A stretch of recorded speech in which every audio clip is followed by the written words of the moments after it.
Professor Aquino, professor Roberto, demais professores, colegas, é um prazer enorme.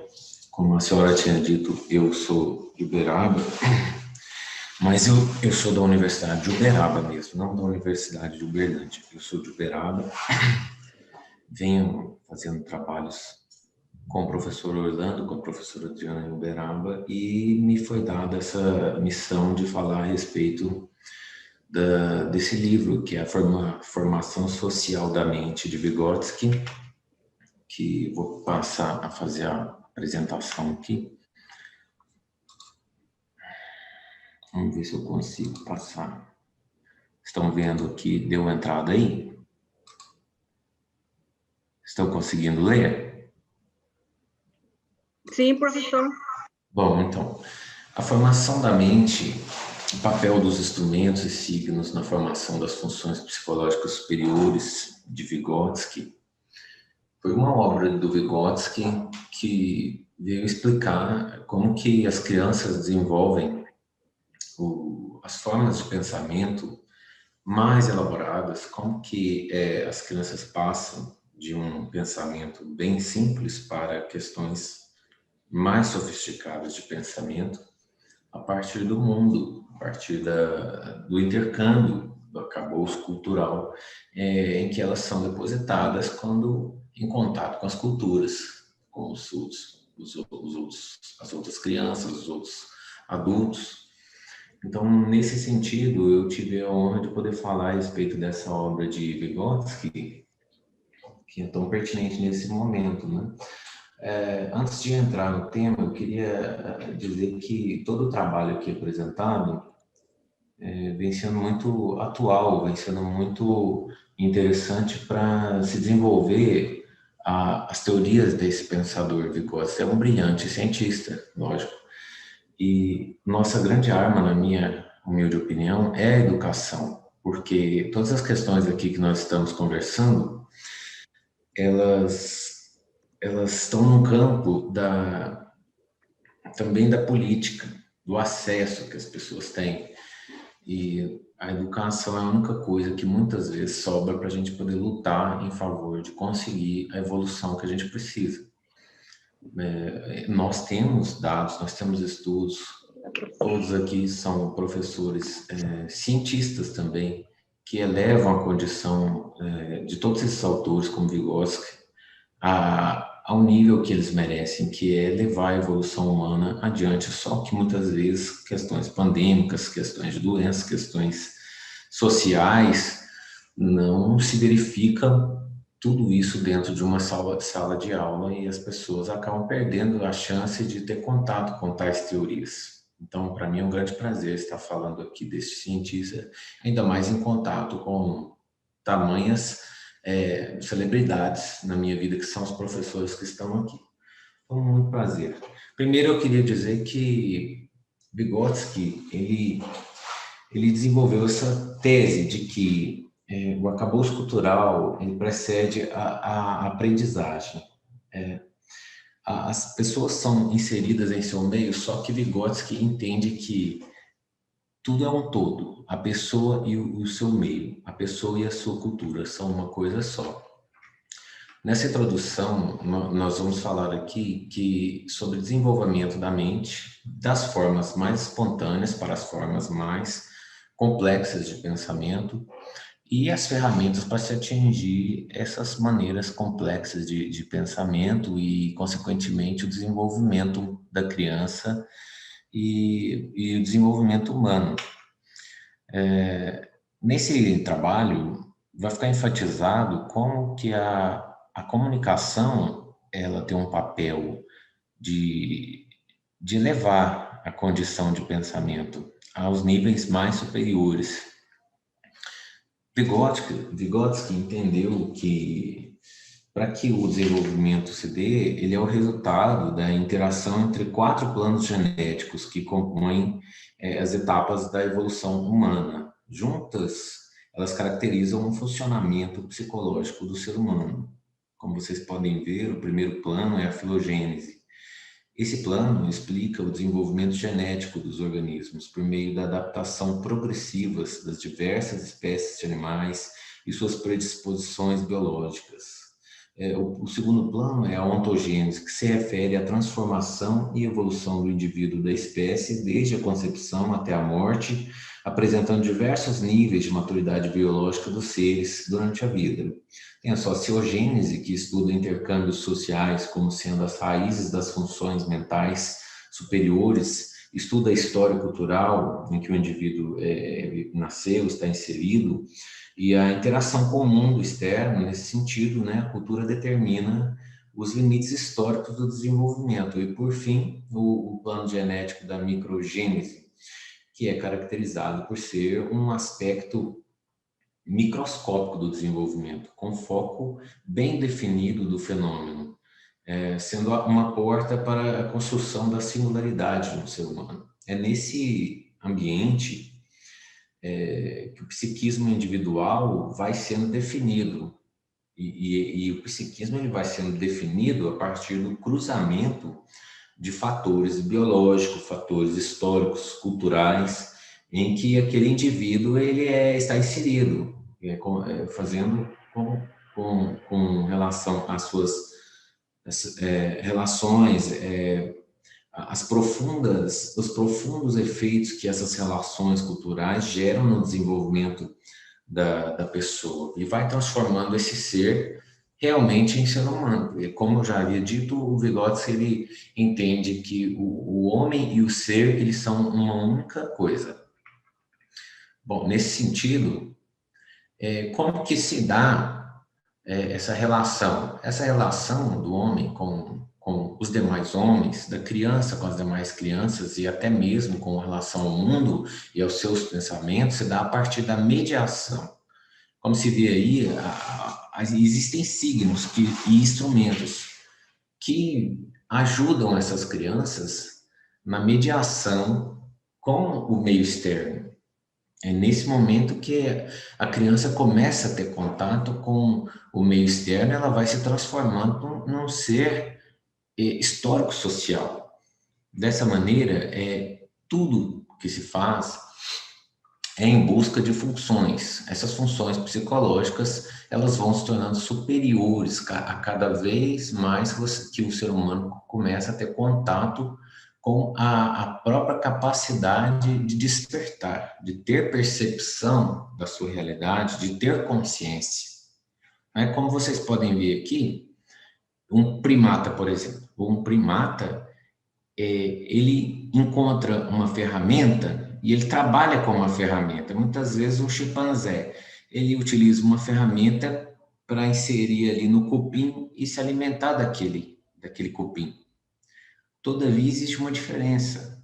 Muitas vezes fizeram pesquisa a respeito disso e descobriram que esses primatas, eles não reutilizam essas ferramentas.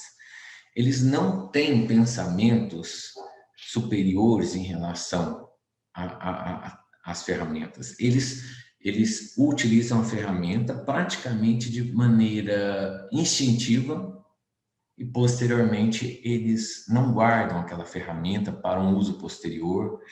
E muitos testes com primatas demonstraram que, quando se colocavam macacos em uma sala com um caixote, onde eles poderiam alcançar uma penca de bananas, depois de muito tempo se descobria que um deles foi lá, subiu no caixote e alcançou a penca de banana. Porém, em poucos dias dessa experiência, aquele mesmo primata colocado com esses mesmos instrumentos, ele não repetiu aquela conduta, ele não gravou aquela forma de como atingir seus objetivos. E essas funções elementares de vida dos animais são chamadas funções inferiores. Muitas vezes o ser humano tem também essas funções inferiores, são funções naturais. Porém, as funções psicológicas superiores são funções propriamente do ser humano. Veja só, quando o ser humano começa a desenvolver consciência, começa a desenvolver imaginação, ele começa a perceber, ele começa a ter uma memória guiada por ele mesmo, ele passa a ter uma atenção voluntária, ele sente que tem que ter atenção em determinado foco e ele foca naquilo porque ele conscientemente está agindo. né?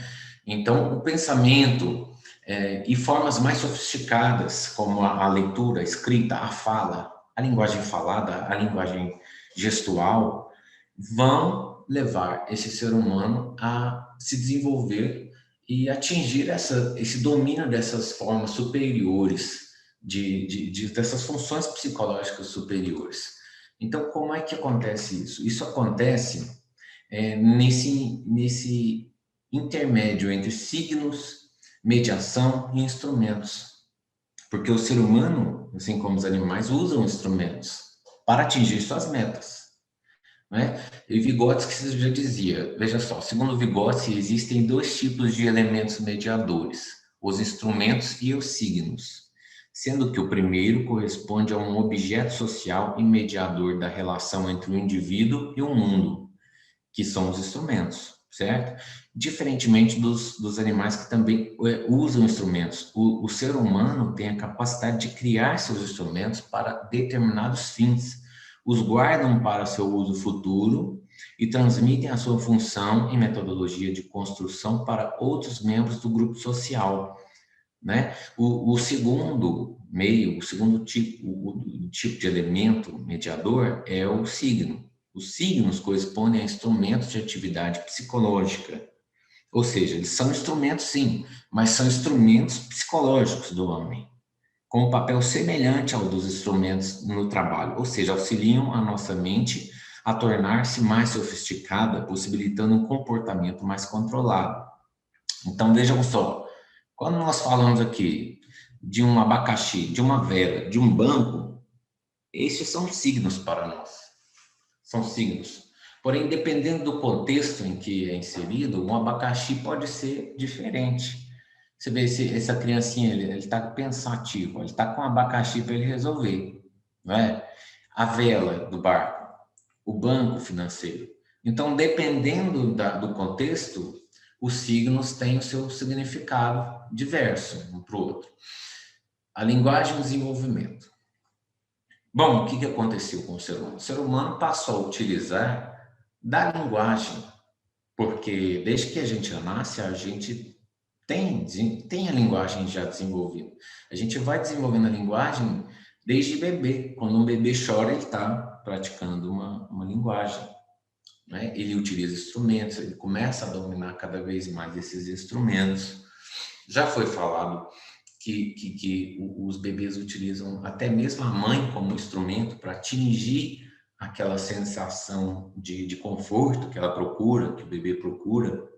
Então, quando o bebê começa a ver as respostas dos seus estímulos, as respostas daquelas linguagens, sejam de barulho, sejam de gestos, de choro, todas essas respostas, o bebê começa a perceber, e o bebê começa, com o tempo, a ter o domínio de que aquilo é algo consciente. Ele começa a tomar consciência daquilo. Então, no desenvolvimento humano, a aquisição da linguagem passa por diversas fases. A linguagem social, a linguagem egocêntrica, a linguagem interior. A linguagem social tem a função de comunicar, sendo a primeira linguagem que surge. A egocêntrica e a interior estão intimamente ligadas ao pensamento. Então, não só os bebês, mas nós mesmos nos pegamos várias vezes conversando sozinho. A gente se elogia, a gente se corrige, a gente está ali o tempo todo trocando ideia. Mas Vygotsky, ele já visualizava isso nas crianças. Ele dizia que a linguagem utilizada para a criança, ela começava a falar consigo mesma para controlar seus planejamentos, para controlar suas condutas futuras. Muitas vezes você vê uma criança que está brincando, a criança está prospectando uma atitude que ela vai ter. Por exemplo, você está ali vendo uma criança brincando e a criança fala, bom, agora eu vou pegar a minha filhinha, que eu vou pegar a bonequinha e vou fazer isso. A criança sozinha, ela começa a falar o que ela vai fazer para organizar esses pensamentos. E Vygotsky, ele vislumbrou que isso era a utilização da fala como instrumento para o desenvolvimento. Ele acabou descobrindo que, alicerçado em todas as pesquisas com crianças que ele fez, ele descobriu que a criança passou a utilizar a linguagem, né, como instrumento para auxiliá-la no mundo externo, né? Então, quando a criança ela usa a fala como instrumento, ela dá um grande salto no desenvolvimento. A fala, então, ela é um signo construído socialmente. Ou seja, quando eu falo uma palavra, eu falo cachorro, por exemplo, eu gero a imagem de um cachorro na mente de quem me ouviu. Isso é um signo. Dependendo do contexto, aquela palavra ela vai ter diversas interpretações. Então, por isso que se diz que a fala é um signo construído socialmente, uma representação simbólica, né, a partir da língua. A fala entendida como instrumento ou signo tem um papel fundamental de organizadora da atividade prática e das funções psicológicas humanas. Segundo Vygotsky, a verdadeira essência do comportamento humano complexo se dá a partir da unidade dialética da atividade simbólica, a fala e a atividade prática. Então, o que acontece? As pessoas começam a desenvolver já desde pequeno a fala e o desenvolvimento daquele grande salto, né? Porque, conforme ensina Vygotsky, a utilização de signos e a compreensão de seus significados nasce espontaneamente na criança. Assim como o uso humanamente natural de ferramentas e instrumentos para auxiliar o ser humano em sua idade infantil, né? Para atingir suas metas. Eu vou até falar uma frase aqui de Vygotsky que ele ensina. As crianças resolvem tarefas práticas com a ajuda da linguagem, assim como com a de seus olhos e suas mãos. Então, veja, as crianças começam a utilizar a linguagem como ferramenta e a fala, principalmente como instrumentos, eles são objetos que nós utilizamos para transformar a natureza selvagem em nós. Nós vamos modificando a natureza com o uso dos instrumentos. Então, o teórico Vygotsky considera que o ser humano não é passivo, ele não nasce pronto, ele interage com o meio e com as pessoas que estão em volta dele. Né? Na teoria de Vygotsky, ela defende que a capacidade de pensar, imaginar, criar e comunicar para além do instinto natural faz com que o homem alcance o desenvolvimento que atualmente nós se apresenta atualmente. Essas trocas, essas relações que o homem tem com o seu meio, essas experiências sociais, esses intercâmbios de pontos de vista é que vão dar a ele a busca, né, dos conhecimentos, a busca do desenvolvimento, a maturação psíquica dele.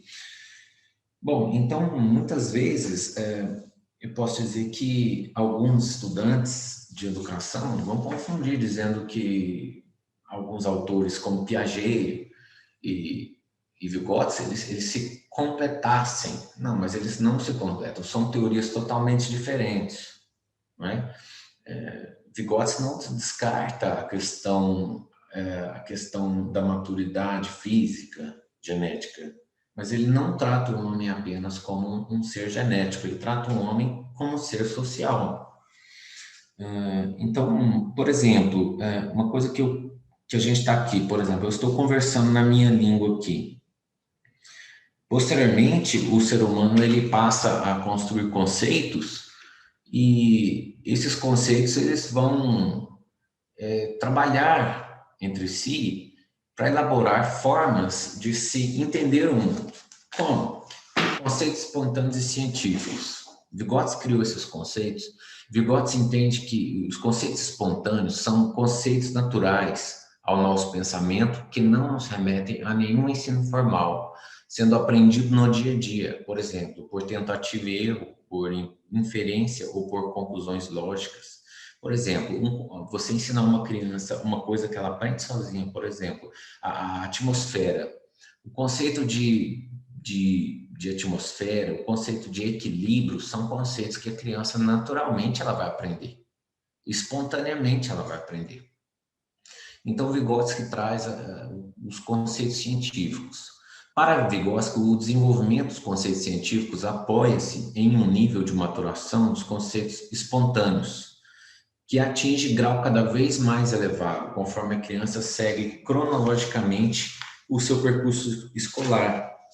Então, você veja, com tudo isso, com o uso de signos, com o uso de instrumentos, com a noção dos conceitos, sendo conceitos espontâneos e cada vez mais elaborados, são se transformando em conceitos científicos, a criança começa a desenvolver. Por exemplo, há um exemplo que diz que a língua falada, como eu estava falando aqui, a língua minha nativa, ela foi aprendida por mim de uma maneira espontânea, entendem? Só que a gramática da minha própria língua, ela vai ser aprendida por mim de uma maneira científica, a partir de conceitos mais elaborados, mas que dependem dos conceitos espontâneos.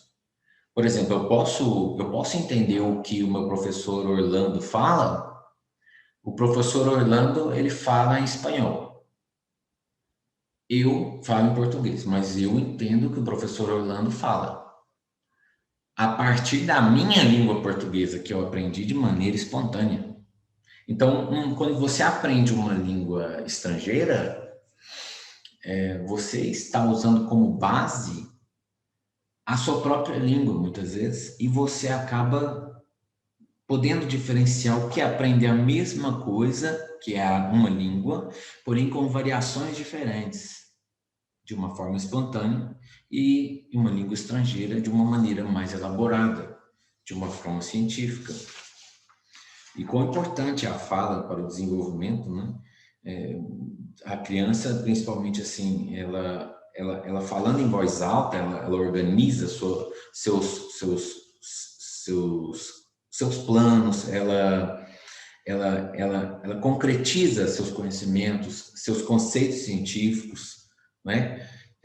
Conceito para Vygotsky é um ato real e complexo de pensamento que não pode ser ensinado por meio de treinamento, só podendo ser realizado quando o próprio desenvolvimento mental da criança já tiver atingido o nível necessário. Então, eu posso aqui, para facilitar o pensamento, apresentar que os conceitos espontâneos têm sua gênese empírica nas questões cotidianas e concretas vividas pelo sujeito. Por sua vez, os conceitos científicos envolvem uma atitude mediada do sujeito em relação ao seu objeto, atitude epistêmica, criando estruturas para o movimento ascendente dos conceitos espontâneos.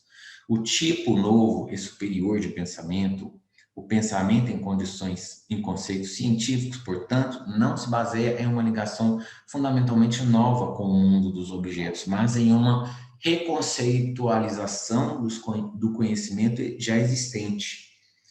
Entende? Então, porque os conceitos cognitivos estão coligados com os conceitos cotidianos e eles se conectam pelo experimento prático. Veja como o conceito científico ele possui um sistema de interrelações. Desde o início, eles têm relações de generalidade com suas características essenciais. Mereceram atenção especial também porque a aprendizagem escolar exerce papel importante na aquisição de conceitos científicos. Segundo Vygotsky, nas experiências cotidianas, a criança centra-se nos objetos e não tem consciência de seus conceitos, como demonstra Vygotsky. Diferentemente, ocorre nos conceitos aprendidos na escola, em colaboração com o adulto. Pois, nesse âmbito, a criança consegue resolver melhor problemas que envolvem o uso consciente do conceito.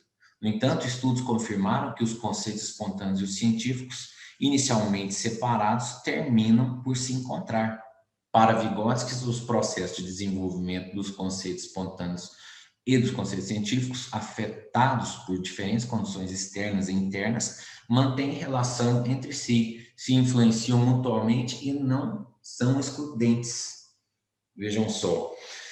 Bom, nesse rumo, a linguagem escrita surge, e a linguagem escrita é um grande, vamos dizer, é um grande transformador dos conceitos.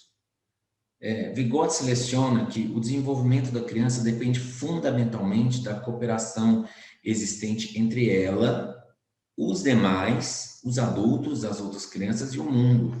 Assim, nós podemos dizer que a criança pode solicitar a cooperação do professor quando a cooperação deixe faltar, entende? Então, a partir do momento que a criança começa a usar a linguagem, ela passa a absorver mais. Só que existe uma linguagem que é a linguagem escrita. Ou seja, cada palavra, pensem só, cada palavra que nós usamos, ela carrega diversos significados culturais, sociais, temporais. Ok, Eduardo, disculpe que le interrumpa. Eduardo. Sim. Hola. Estamos ya con los tiempos, ¿sí? Por un asunto de sala, vamos cerrando, ¿sí? Un minutito.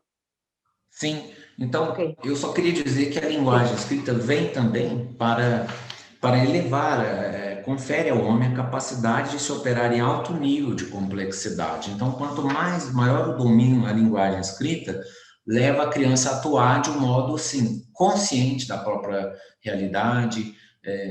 Dessa forma, a criança, nós podemos fazer com que o desenvolvimento do ser humano se dê de maneira assim, embasado na busca do melhoramento. Isso significa que a linguagem escrita é construída por um sistema de signos que designam os sons e as palavras da língua falada, os quais, por sua vez, são signos das relações das entidades reais. Ao dominar esse sistema simbólico extremamente complexo, a criança cria sinapses essenciais para outras formas elaboradas de pensamento. A criança se desenvolve na medida em que aprende. Então, agora, só para concluir, eu vou ler aqui essa parte final. Dá tempo ainda, professora, de ler só? Pelo menos? Sim, já temos que concluir. Neste trabalho, demonstrou-se a teoria da formação da mente desenvolvida por Vygotsky, a partir de um processo de maturação do organismo, né? Principalmente na tomada de consciência dos próprios pensamentos. Nesse sentido, nós nos tornamos humanos a partir das práticas coletivas com outros humanos e a partir de interações interpessoais. O domínio da linguagem possibilita à criança novas formas de comunicação e modifica seu modo de relacionar com o seu meio interno e externo. Nesse sentido, conclui-se que a formação mental do ser humano é alicerçada por signos e instrumentos que auxiliam a mediação entre aquele e o seu meio. Naturalmente, o domínio da linguagem eleva os processos mais básicos e elementares de pensamento a formas superiores e reflexivas. Assim, quanto maior a interação e mediação da criança com seu contexto cultural e social, mais integrada é aquela a sua condição de ser social mentalmente desenvolvido. Tá bom, professora? Só isso mesmo. Muito obrigado. Okay. Desculpe ter Eduardo, exagerado. le tengo que interrumpir ya, ¿sí? Estamos ya con el tiempo y le agradecemos muchísimo. Muchísimas gracias.